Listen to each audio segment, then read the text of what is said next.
देखिए आज का क्वेश्चन है अवतल दर्पण से संबंधित जो न्यूमेरिकल क्वेश्चन बिहार बोर्ड में पूछे जाते हैं। आइए आज उसको बनाते हैं और समझते हैं कि कैसे बनता है। देखिए सबसे पहले क्वेश्चन पढ़ लेंगे। एक अवतल दर्पण की फोकस दूरी 10 सेंटीमीटर है। तो यहाँ से प्राप्त क्या होगा कि फोकस दिया हुआ है और दर्पण के सामने 8 सेंटीमीटर की दूरी पर एक वस्तु रखा गया है। इससे क्या प्राप्त हुआ कि वस्तु दूरी दिया हुआ है। अब कह रहा है कि प्रतिबिंब की स्थिति प्रकृति आवर्धन का मान क्या कीजिए। यानी जो चीज आपको दिया हुआ है उसको पहले लिख लेंगे और जो नहीं ज्ञात है उसको ज्ञात करें। ठीक है, देखिए आइए सबसे पहले एक अवतल दर्पण की फोकस दूरी।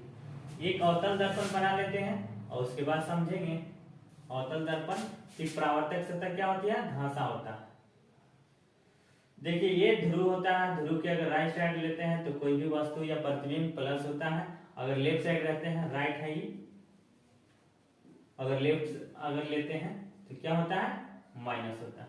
तो देखिए ये अवतल दर्पण है तो अवतल दर्पण के कोई भी वस्तु को रखेंगे तो सामने ना रखेंगे, तो सामने रखेंगे तो क्या होगा, सामने यानी बाईं तरफ, तो क्या होगा साइन माइनस हो जाएगा। ठीक है, तो साइन तो अब एक अवतल दर्पण की फोकस दूरी क्या है, 10 सेंटीमीटर। तो फोकस दूरी दर्पण के सामने होता है फोकस, तो ये साइन कैसा हो जाएगा, माइनस हो जाएगा।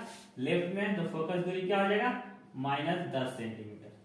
यहां तक क्लियर। अब आगे देखिए दर्पण के सामने 8 मीटर की दूरी पर एक वस्तु रखा गया। ये क्लियर बोल दिया कहाँ, दर्पण के सामने है। तो दर्पण के अगर सामने वस्तु को यहाँ रखेंगे, कहीं भी रखेंगे तो 10 सेंटीमीटर की दूरी तक क्या हो जाएगा, वस्तु दूरी माइनस हो जाएगा। अवतल दर्पण हो या उत्तल दर्पण हो, वस्तु दूरी हमेशा माइनस होता है क्योंकि बाईं तरफ वस्तु को रखा जाता है। और वस्तु दूरी को यू से डिनोट करते हैं। वस्तु दूरी कितना है, 8 सेंटीमीटर। तो साइन कैसा हो जाएगा, माइनस हो जाएगा। ठीक है, अब देखिए कह रहा है कि एक वस्तु को रखा गया तो प्रतिबिंब की स्थिति ज्ञात की। यानी प्रतिबिंब दूरी आपसे पूछ रहा है, प्रतिबिंब दूरी को भी से सूचित किया जाता है और वाट लगा देंगे। ठीक है, आपसे पूछ रहा है प्रकृति और आवर्धन। तो सबसे पहले प्रतिबिंब निकालते हैं, उसके बाद निकालते हैं। तो दर्पण सूत्र से हम जानते हैं, दर्पण सूत्र से हम जानते हैं 1/v प्लस 1/u बराबर 1/f, यही ना जानते हैं। अब इसका मान हम पुट करेंगे तो 1/v का मान तो हमको नहीं पता है, u का मान कितना है, माइनस है, तो 1/-8 लिख देंगे बराबर f का मान कितना है, f माइनस है तो माइनस लिख दिए।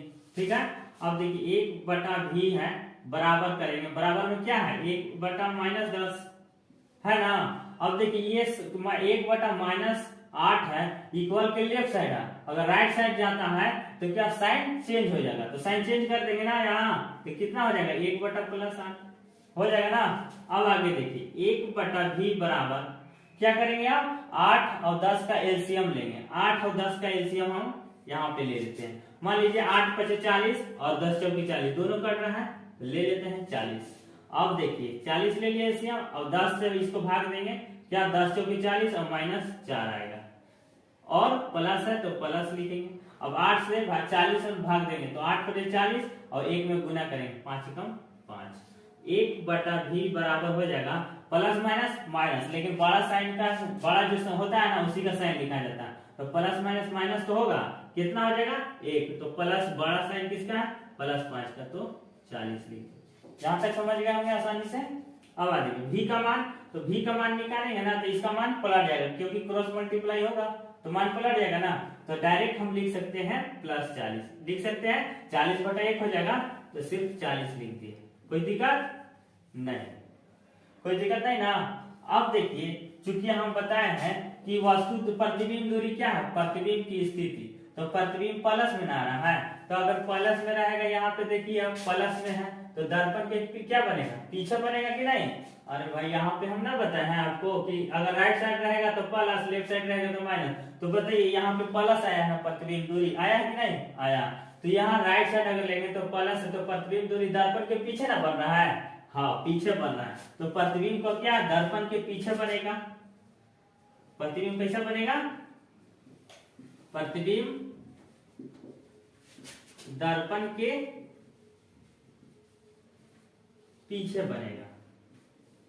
स्थिति आपको बने, स्थिति हो गया पीछे बनेगा, लिख देते हैं पूरा पीछे बने। ये प्रतिबिंब की स्थिति हो गया। अब देखिए, अब क्या करें, प्रकृति। प्रकृति कैसा बनेगा, तो देखिए धनात्मक है, धनात्मक है। जब भी वस्तु धनात्मक बने तो काल्पनिक जरूर बनेगा, धनात्मक बने तो काल्पनिक जरूर बनेगा। तो कैसा बनेगा, प्रतिबिंब दर्पण के पीछे बनेगा और काल्पनिक बनेगा। एक बात याद और रखिएगा, जब भी वस्तु काल्पनिक बनता है ना तो सीधा भी बनता है। क्या बनता है, सीधा भी बनता है। तो अब क्या प्राप्त हुआ, तो प्रतिबिंब दर्पण के पीछे बनेगा, काल्पनिक बनेगा और सीधा बनेगा। ये प्रकृति आपको ज्ञात हो गया। अब क्या पूछ रहा है आपसे, आवर्धन का मान।